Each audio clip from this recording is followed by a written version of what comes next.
वहाँ हिंदुस्तान में मान्य नहीं होगी। वहाँ पर चाहे उनका मैट्रिमोनियल हो, ब्याह शादी से संबंधित हो, या उसमें मूवेबल इमूवेबल प्रॉपर्टी हो। संपत्ति बॉम्बे में है, मद्रास में है, दिल्ली में है।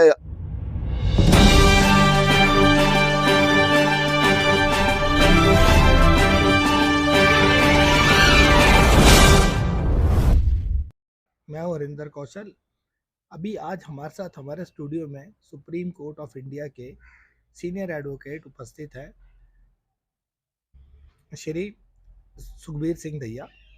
अब हम इन्हीं से जानते हैं कि कुछ एक जो लोगों के मन के बीच में एक दुविधा चलती है कि जो बच्चे विदेश में पढ़ने के लिए जाते हैं या कारोबार करने के लिए जाते हैं, तो यदि उनको कोई वहाँ पर आकर समस्या आती है या कोई झगड़ा होता है या किसी भी तरीके की कोई भी उनको समस्या आती है और अगर कोई कोर्ट से डिग्री हो जाती है, तो उस डिग्री का क्या महत्व है हिंदुस्तान में, उसको उसका क्या इफेक्ट्स पड़ते हैं और उसको वो किस तरीके से इस्तेमाल कर सकते हैं।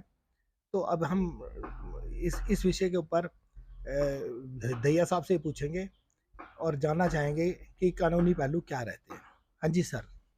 हाँ जी, आम तौर पर है, हमारे बच्चे हैं या बहुत सारे बिजनेसमैन हैं, आजकल जो इंटरनेशनल और नेशनल बाउंड्रीज ख़त्म हो गई हैं, वहाँ पर विदेश में जाके भी कोई न कोई समस्या, झगड़ा, विवाद उत्पन्न होता है, चाहे वो मैट्रिमोनियल हो, शादी ब्याह के करके जाते हैं, या कोई बिजनेस का हो, और वहाँ वहीं से कि किसी न किसी कोर्ट के अंदर वो केस वगैरह डालते हैं, और वो केस वहाँ पर डिक्री हो जाता है उनका।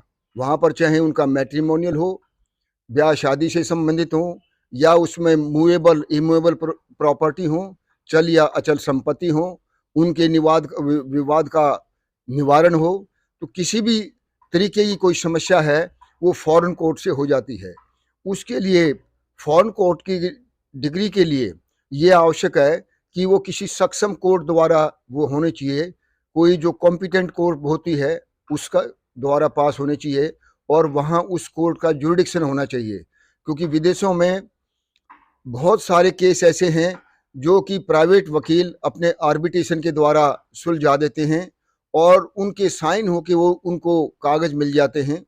वहाँ देशों के रूल के मुताबिक वो वहाँ मान्य हैं। लेकिन इस तरह की वहाँ पर अगर कोई प्राइवेट बॉडी है, प्राइवेट संस्था कोई किसी विवाद का निवारण करती है, वो यहाँ हमारे हिंदुस्तान में मान्यता नहीं है। तो इसलिए वो एक जो कॉम्पिटेंट कोर्ट होती है, सक्षम कोर्ट होती है, उसके द्वारा पास की हुई डिग्री होनी चाहिए। उसमें दोनों पार्टी वहाँ पर प्रेजेंट होनी चाहिए।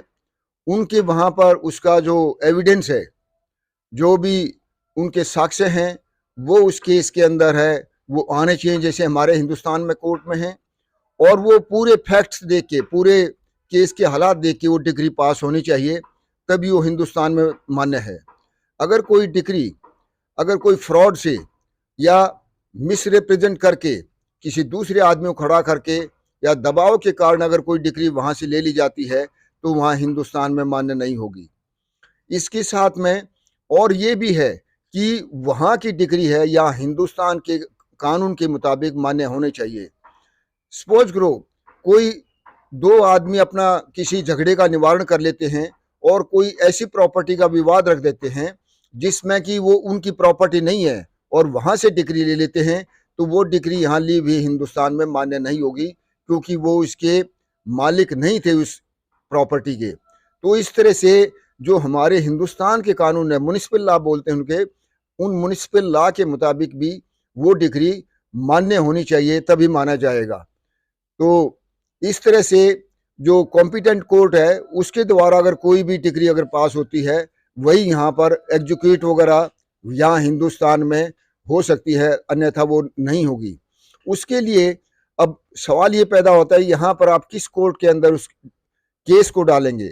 उसको डालने के लिए जो हमारी सिविल कोर्ट है, सपोज करो वो सिविल कोर्ट की जो डिग्री हुई है, आमतौर पर सिविल कोर्ट की ही डिग्री होती है, वही मान्य होती है। फिर जो सेशन जज है, यहाँ पर जो कॉमर्शियल सूट है उनकी 1 करोड़ है, और जो दूसरे केस हैं उनकी यहाँ पर 2 करोड़ की तक की जुरिडिक्शन है, क्षेत्राधिकार है, वो यहाँ सेशन जज का पड़ता है, और 2 करोड़ से ऊपर है वो हाई कोर्ट के अंदर हम केस फाइल कर सकते हैं। और जैसे जहाँ पर अगर कोई इम्यूएबल प्रॉपर्टी का जो अचल संपत्ति का है तो वहाँ पर ही दाखिल होगा जहाँ पर अचल संपत्ति स्थित है।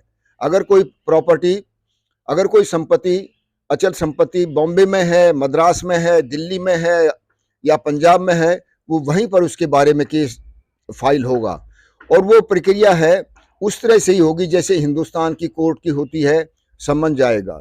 अब इसमें अगला क्वेश्चन आता है, क्या सभी वहाँ की डिग्री यहाँ पर एग्जीक्यूशन हो सकता है, उनका क्रियान्वयन हो सकता है? तो इसके लिए है जो हमारा देश है, वो हमारा देश 6 देशों के साथ में हमारी ट्रीटी है, हमारा समझौता है। अगर वहाँ पर कोई केस विवाद अगर डिसाइड होता कोर्ट के द्वारा तो वो यहाँ पर 6 देश हैं, उनकी यहाँ पर डायरेक्ट डिग्री है, वो एग्जीक्यूट हो सकती है। अन्यथा दूसरे के लिए जिन देशों के साथ में हमारा समझौता नहीं है वो उनका सिविल सूट डलेगा, तभी वो डिग्री का एग्जीक्यूशन या आगे की कार्रवाई यहाँ हिंदुस्तान में होती हैं।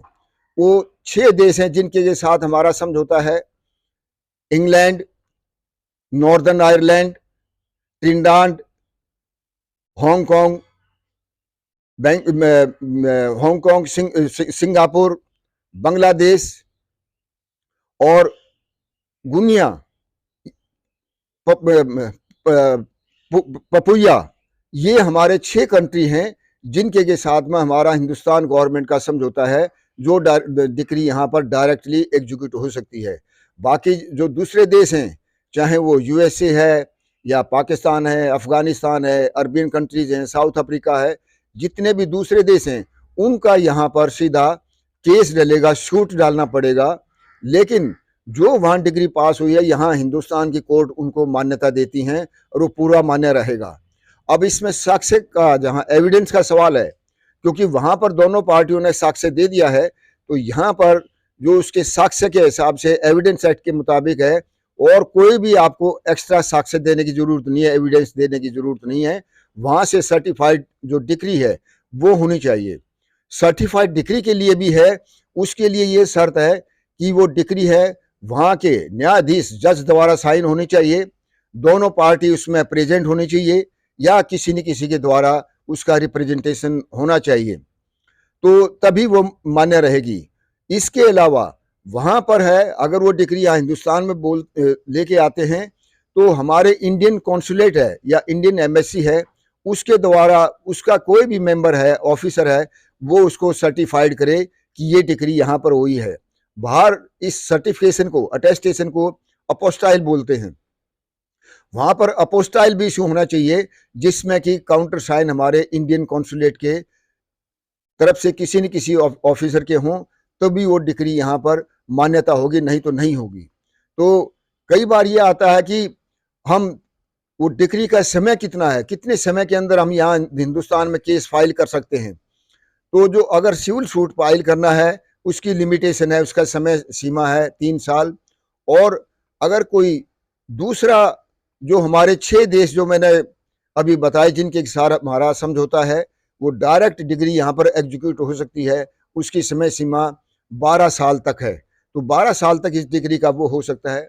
अगर हम उन केसों को यहाँ पर हिंदुस्तान में एग्जीक्यूशन नहीं कराते हैं, उनको आगे फाइल नहीं करते हैं, तो वहाँ पर जो भी आपने डिग्री ली है यूएसए वगैरह से, उसका 3 साल का है, दूसरे का 12 साल का है, तो समय में आपकी समाप्त हो जाएगी और आप उसका बेनिफिट नहीं ले पाएंगे, उसके आपको फ़ायदा नहीं मिलेगा। इसलिए जो फॉरेन कोर्ट में या फॉरेन में जो रहते हैं, काफ़ी केस वहाँ से हो रहे हैं, लेकिन यहाँ इस विषय के बारे में ना जानकारी होने की वजह से मोस्टली केस वो सारे रद्द हो जाते हैं और ज़िंदगी भर जो पार्टियां हैं दोनों ही इसमें दुखी रहती हैं। अब इसके आगे क्या करें, इसलिए ये आवश्यक है, ये बड़ा ही लेटेस्ट वाला एक हॉट टॉपिक है जिसके बारे में सब लोगों को जानकारी होनी चाहिए, क्योंकि अमीर और गरीब सभी के बच्चे या बिजनेस के लिए हम बाहर जाते हैं। इसी वजह से ये विशेष जानकारी इस